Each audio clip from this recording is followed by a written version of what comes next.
quick overview of the well control equipment used in order to shut off the annulus flow, and also in the drill strings that we are using to drill the well.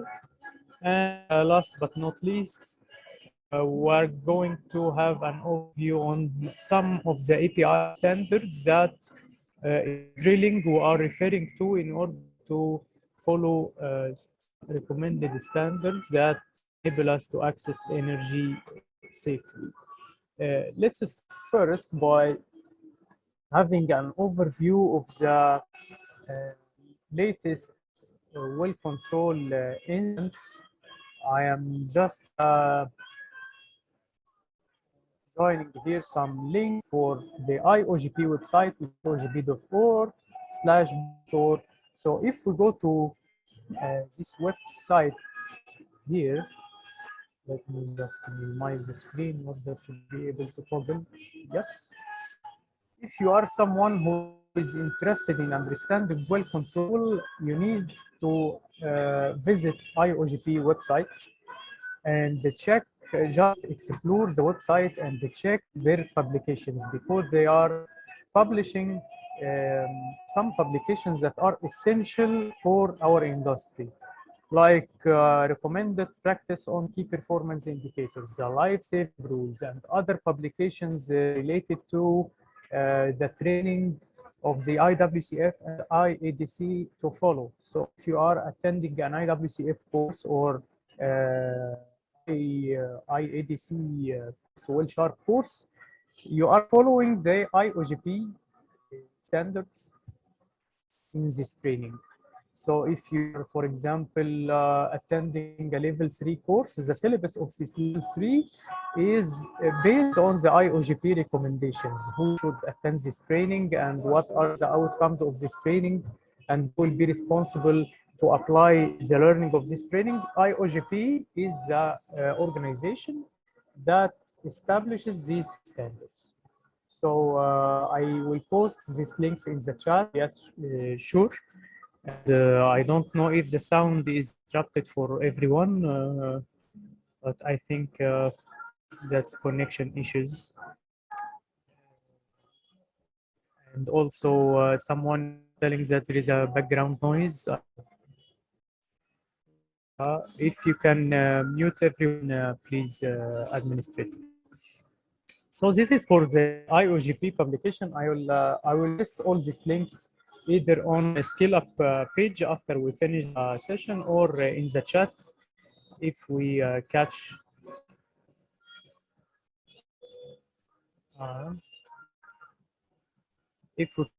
this session before it is closing. The IOGP well control, if you toggle to the next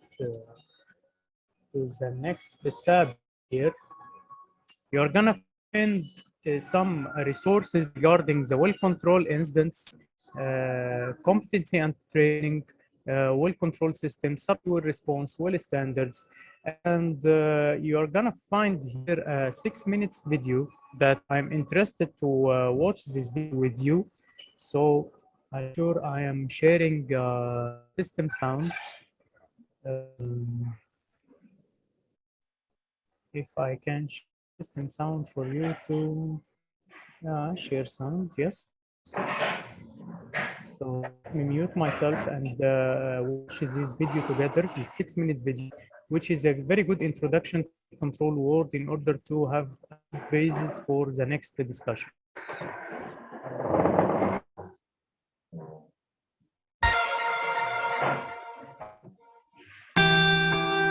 It was a day everyone in the oil and gas industry will long remember. On 20th of April 2010, a blowout on the Deepwater Horizon, drilling at the Macondo prospect in the Gulf of Mexico, killed 11 crew and caused a major oil spill. This video shows how IOGP members, working together, helped to rebuild trust in the industry and continues to do so. It demanded an immediate response from the industry. In order for industry to maintain its license to operate, society must be confident that the industry's processes and people can be trusted. It doesn't matter where in the world it takes place what operator or contractor ultimately proves to be responsible, such incidents affect us all. This confidence was undermined with Macondo in the Gulf of Mexico. Everybody was very nervous around the world. It was for the world to see that we had this terrible disaster and we had lost public confidence. After a short period of time, the reaction in the US had been to halt all drilling in the Gulf of Mexico and similar offshore waters. And this, of course, was a big problem for operations, but also for long-term future of oil supply. What would this mean? We didn't know whether we could continue drilling. And it was clearly up to industry to demonstrate that we could. We needed, as an industry, to come up with a demonstration that we could be in a position that would be acceptable to regulators, politicians, and the public at large. IOGP created a work group to learn the lessons from the Macondo blowout and to come up with a plan for improving the way we would do things in future. It was called the Global Industry Response Group, and it became known as the GIRC. More than 100 technical experts and senior managers were made available. Many were local.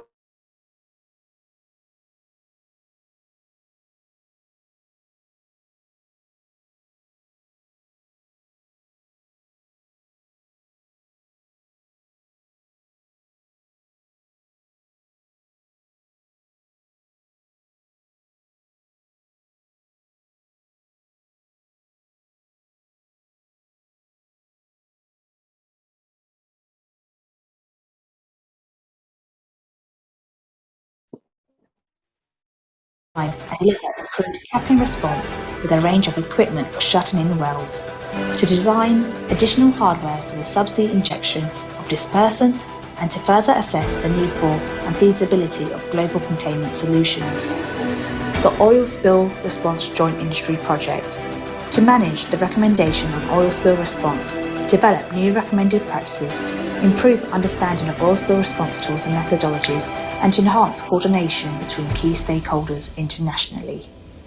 The action was to create a forum where the company experts would gather to discuss and learn on a regular basis, not just from the Macondo blowout, but from all the other well incidents that didn't lead, as is generally the case, to accidents. But it has had an important influence on industry. Above all, it taught everybody the value of sharing and learning together. GIRG was a unique response to a unique situation. It transformed the global oil and gas industry, its culture and its processes. The GIRG recommendations significantly improve our ability to prevent major offshore incidents. This work, together with continuing progress in intervention and response, is key to IOGP members' determination to produce oil and gas more safely and sustainably than ever before.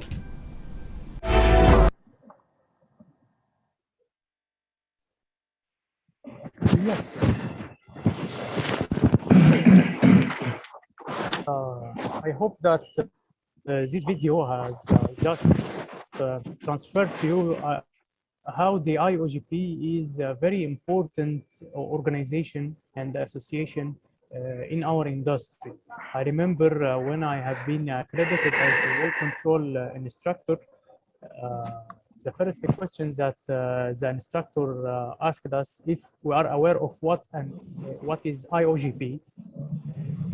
He told us that everyone who is interested in well control and he is working in the industry should read the reports of the IOGP. So simply you can access iogp.org and you can start to explore the website, and you can register and have an account on the IOGP website, and they will send you every well control lesson and every incident that happens in the market they will send you emails in order for you to enter and read what happened in these specific situations. So we don't have enough time to go through all of these incidents, but this is just an example of one of the latest incidents that was reported at the IOGP website. So simply they summarize the situation and they tell you what went wrong and what is the corrective action. It's just a safety alert that you can understand and share, and you are welcome to contact me on my LinkedIn account, which is this one, and ask me if you have any questions regarding any of the information that you read on the IOGP website. So that was the first part of the webinar introduction. And please, I can see that we only have like 4 minutes remaining for this meeting to end. So I'm just asking our host if we can extend the time, or we need to leave and rejoin in order to renew this meeting, because if I speak for 4 minutes, so the meeting will end and we will get nothing. So if the host is Yes, can you continue? No issues. okay, so the meeting will not end after 3 minutes, because it's telling me remaining time is just 3 minutes and a few seconds. So Okay, go through. so anyways, if the meeting ends after just 3 minutes, I kindly ask you to rejoin. We're gonna join again using the same link and continue our course or our webinar. Okay, so that's the first part of our webinar, understanding what is IOGP and what is the importance of the IOGP in the market. The second part is about barrier management. You cannot understand what well control is without understanding what is barrier management.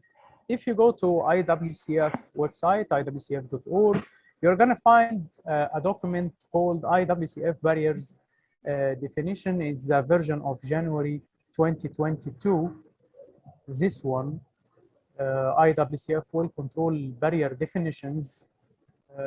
Simply, we have many references stating some definitions of the barriers, but simply in order to understand what a barrier is, in every operations that we conduct and we do in any well phase during drilling, exploration, production, well control, well intervention operations, we need to do something called the barrier management and the risk management. The barrier management implies that we have at least 2 tested barriers and verified barriers during every operation. So just before we go to drill any well, we make like a plan. Please, our host, if you please can mute everyone, because the noise is coming from somewhere. So before we start to drill any well and access any location, we draw this well. We imagine what will happen during every simple operation in this well. So she makes something inside. So, She makes clothes inside, like. okay, I kindly ask you again to mute yourselves, please, because these interruptions are too much.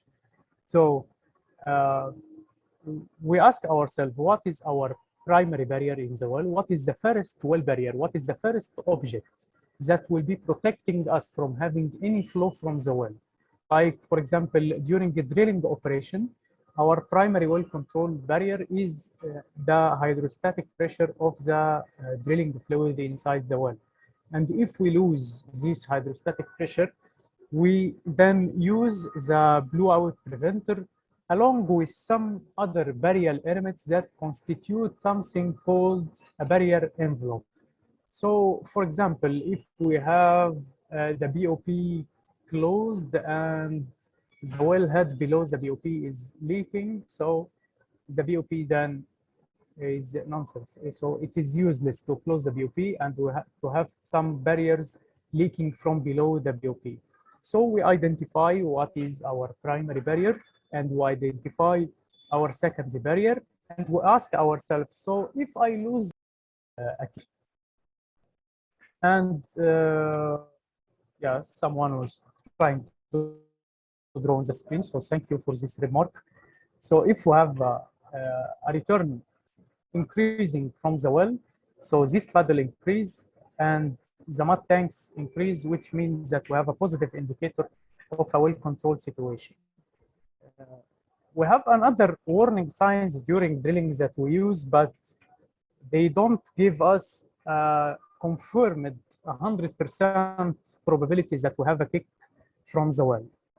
Like the mud pump pressure gauge. Sometimes when we are drilling inside high pressure zones, the pressure of the formation itself is introducing some gases in the annulus and helping the pump to push up the mud inside the annulus. So the pump is not doing much effort and the pump pressure sometimes decreases, followed by an increase in strokes per minute during the drilling.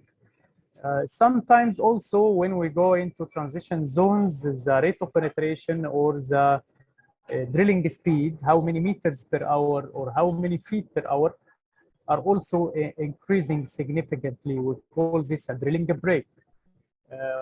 We have someone who is called the mud logger, this guy, but this guy is not sitting like he has a cabin. It's not sitting like this anymore. He has a cabin, and inside this cabin, he's putting some sensors everywhere on the rig, and he's getting some information about the gas percent, the mud temperature. He's analyzing some cuttings coming from the well under the microscope, and he can check if you have any oil show or gas show. He understands the geology of the concession or of the reservoir, and he knows already what are the problems that we might face inside some zones. So I can depend on these parameters and understand what is happening to these parameters, and then know if this is a warning signs of an abnormal formation pressure that I'm drilling into, or it's just normal. I can drill normally, and this is normal for the whole offset wells and offset data of the location. This is for drilling operation, for example, if I need to monitor the returns from the well. For tripping operations, and the tripping means the procedure of running the pipes inside the hole or pulling out pipes from the hole in order to do any operation. It's called the tripping operation. And during this tripping operation, I am pulling out pipes from the hole. We call it this pull out of hole procedure. During this pull out of hole procedure, I am doing like a swabbing effect, like the piston effect, a negative pressure on the bottom of the well. And due to this negative pressure, I might get a swab kick inside the well. So what we normally do is that I know exactly the volume of steel that I am pulling out of the well, and I am filling inside the well using a small tank called the trip tank, the volume of this steel. So for example, I know that if I pull 5 stands of drill pipe from the well, how many barrels per foot, so I am gonna fill the well with this steel displacement. If I am filling the well with more fluid than expected, so the well is experiencing some losses and it is taking fluid from me. If I am filling the well with a very small volume, less than expected, so this means that while pulling out of hole, I have swabbed in a kick or an influx, and I need to deal with this situation. So the trip sheet readings, which is the sheet where I am recording the readings of the trip tank, and the trip tank reading are 2 essential tools that we are using during the tripping operation in order to monitor our well. I'm sorry if I'm giving you many information, but it's still an introduction. We are not going into details. It's an overview of what is the meaning of well control. And if you need to understand more, we are going to organize another course, extended course, so like 1 week well control course, in order to understand closely and in very deep details what is the meaning of every term that we are using on the rig and in well control situations. We normally deliver this well control training in like 30 hours, and we are using a well control simulator in order to apply this knowledge practically. But now we are just opening and giving some keys in order to open some doors to understand what well control is. And I'm just leaving a gift for you at the end of the webinar that will help you understand more and more every item and every term, and more than I am telling you during this webinar. So now we have covered what are the warning signs during drilling operations, what are the warning signs, and or how I can monitor these warning signs. Another operation where I need to monitor our well and see what are the positive indicators and the warning signs is while running the casing, and simply is the pipe that I am using in order to cover a part of the well that I have drilled. Like you have drilled like 5,000 feet, and you need now to cover this 5,000 problems like kick or losses or stuck pipe, or to isolate some shallow water zones, etc., etc. We're using a pipe which is a very large pipe. It's called casing, and this casing, while running it, we're applying now the inverse of the term swabbing. We are applying like a piston effect downwards. It's called surging effect, because this pipe is very large, and inside this pipe there is some float cooler or float shoe, which includes a one-way valve. This valve accepts flow from the top, but is normally it shuts off when the flow is coming from below. So when we are running this casing inside the well, the casing is closed from below, and the effect because of the large diameter of this casing inside the well. So if we run this casing very quickly, we're going to induce some surge on the formation of the well will go into the broken. We're going, and we need to think about secondary barrier and how to cure these losses. Because after the casing operation is done, we do another critical operation which is called cementing, and cement larger weight, and its weight will not hold itself inside the annulus if the formation is broken. The cement will go inside the broken formation. Thirdly, the well, while running in hole, we need to establish the correct running speed, and we also need to fill inside the casing every specific number of joints of casing run. Imagine with me that you are inserting this casing inside the well, and you are leaving the casing without filling it from inside, because the casing has a float that closes it from below, so the casing from inside is empty. So imagine that if we forget to fill the casing from the inside, we are going to have some differential pressure coming from the outside, and it's going to collapse our casing. And if the casing is collapsed, so we're gonna have some stuck pipe situations. We're going to have many problems while running packers or any completion string inside the well. We're going to have many well integrity problems during the lifetime of the well.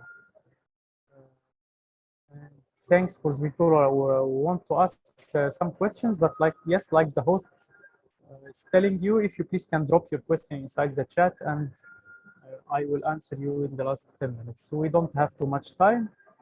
I'm going to finish soon, but we're going to cover these next 2 points. So this is for the casing.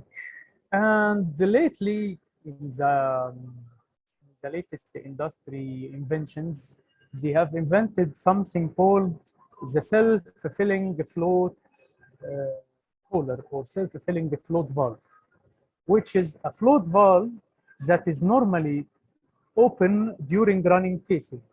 So if you are running casing inside the well, and the casing is filling itself from the inside, reducing the surge effect. And also, if we don't need to stop the casing running operation in order to fill the casing from the inside. And if you want to see some animation for this self-filling, we can go to YouTube together and see this quick animation to understand what I'm telling you. I'm going to stop my video.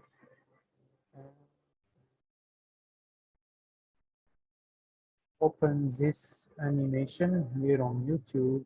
If you go to YouTube and just type in Rubicon, Rubicon is a manufacturer who has created the self-filling float.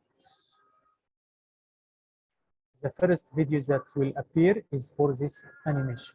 So we're going to have this full screen now.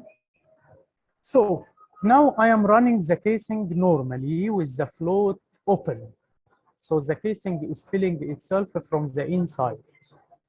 After we run the casing and before conducting the cementing operation, this float valve is open.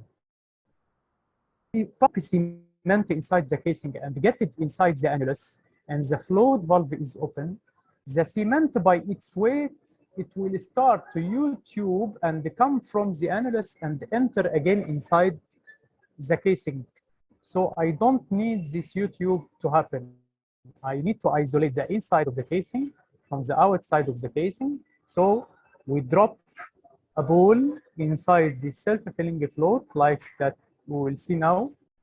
So we drop a ball, we turn on the pump, we pump fluid inside the casing. Now the float valve closes and the ball is dropping down, and the tube that was locking open the float is now pushed down, and the float is normally now closed. So if you pump cement inside the casing, the cement will not return and come inside the casing again.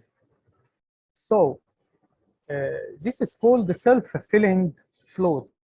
All of these tools are invented and are created and manufactured in order for us to be easy to monitor the well flow during every operation. For example, during cementing, that is cement, if you pump cement inside the well, we are using something called the cement pump, and there is a cement operator or cement company, service company, that mixes the cement slurry and pumps it inside the well.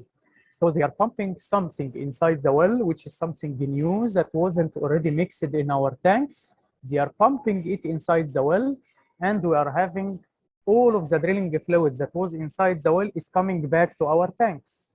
So we are having like again inside tanks, inside our tanks, because they are pumping from a separate tank inside the well, and all of the fluid inside the well is coming to us on our mud tanks. So we need to measure every time or every stage in the cementing operation. We need to measure how much fluid is coming out from the well, and if we are expecting these returns, or if we are experiencing some losses or some gains inside the well. Because if we lose all the cement inside the formation, so the cement is a barrier. It is called the physical barrier, which is isolating the annulus, and we are going to lose all of it inside the formation, and we'll have no cement around the casing. So there will be no isolation formation. Like you have many formations outside the casing, all of this formation will be connected together, and we lose the integrity of our wells. So simply, this is a very quick introduction about the well monitoring the procedures during different operations inside our wells.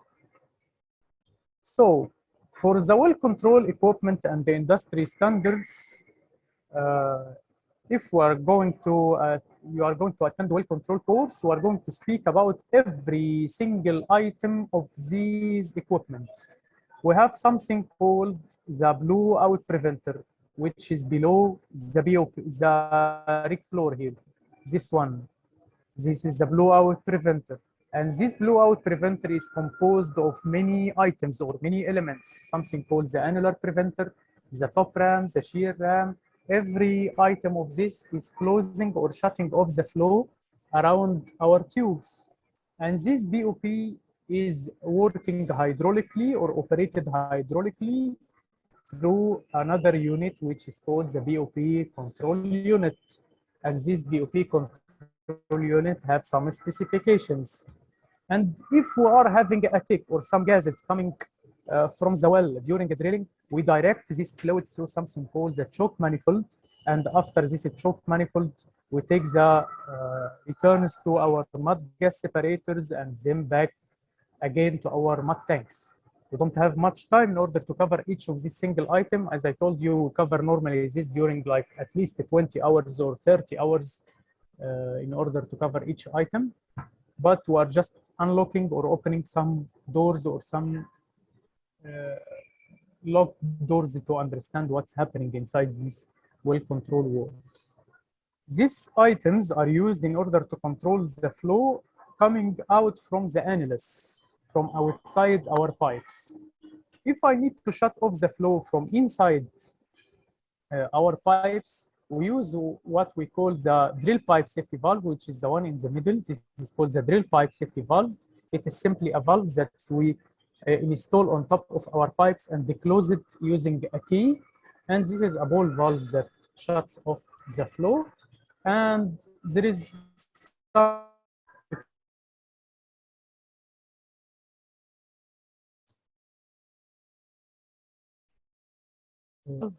this float valve is run downhole. We don't depend on it in well control because normally this is not tested, so it is not a barrier. But this one is tested and this one is tested. We can use from inside our pipes. Last but not least, which is the last topic in our webinar, and then I will answer if you have any questions. We have like 5 minutes to end. The API, or the American Petroleum Institute, is producing some standards. These standards are paid in order to access these standards. These standards determine the rules or the recommended practices for each of our well control equipment in order to follow. So for example, API standard 53, which is this one, is speaking about the well control equipment systems during the drilling operation. And you will find the test criteria for each equipment and what is the correct practice to operate this equipment. For example, if you go to the second standard, which is, let me expand this one, API specification 16D, you will find the well control system for diverter operation. And diverter is equipment that we use at the start of the well. We don't use the BOP, we use something called diverter in order to divert the flow far from the rig floor. API 16C, it is speaking about the choke and kill equipment. All of these standards, any well control instructor or any course that you are going to attend, you need to have access to this document or any printout, any simple printouts regarding these documents in order to be able to understand more about the specifications. And these specifications are always updated. So for example, this version is for March 2021. This version is for December 2018. This item is updated in April 2018. So these standards, when they are updated, they include some some recommended practices that we need to follow. And we face many problems with our operators because they are not aware of the latest update of the API. So inshallah, if we organize a well control course, a full well control course during the upcoming months, go deep and dive deep inside every topic that we have roughly covered and very quickly covered during this webinar. The gift for you, if you want to just start understanding what well control is for free, and you don't need to pay anything for the moment if you fear losing your money or anything, you can simply go to your browser and open google.com and write in the search IWCF level 1, IWCF level 1. This will take you to the first search item here, which is level 1 IWCF. You can click this level 1 IWCF. It will open the IWCF website, and you can here register for free. Here, register for free, and you can attend IWCF level 1 course, which will take you step by step to the drilling industry. If you are not aware of what drilling industry is, it will take you from what is oil and gas from its historical side to introduction to well control. If you attend this course, believe me, you will be well prepared to attend a more advanced well control course. And if you access the IOGP website and start to explore it, you don't need to understand everything inside it. If you start to explore it, it will open some unlocked doors for you to understand well control. And we have like 3 minutes. So if you have any questions, you can just drop them here and I will try to reply. So Norris Irawan is asking how to save drilling bit where ball hole collapse and the bit cannot move any more.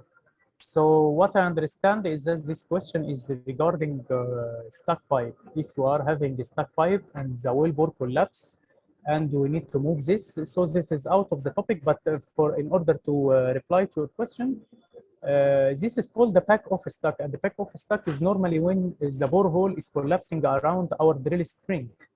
So what we normally do is that we stop the mud pumps in order not to apply pressure to the well bore. We leave only 200, 300, 400 PSI trapped around the stuck area. So I'm going to draw this for you very quickly because we have 2 minutes.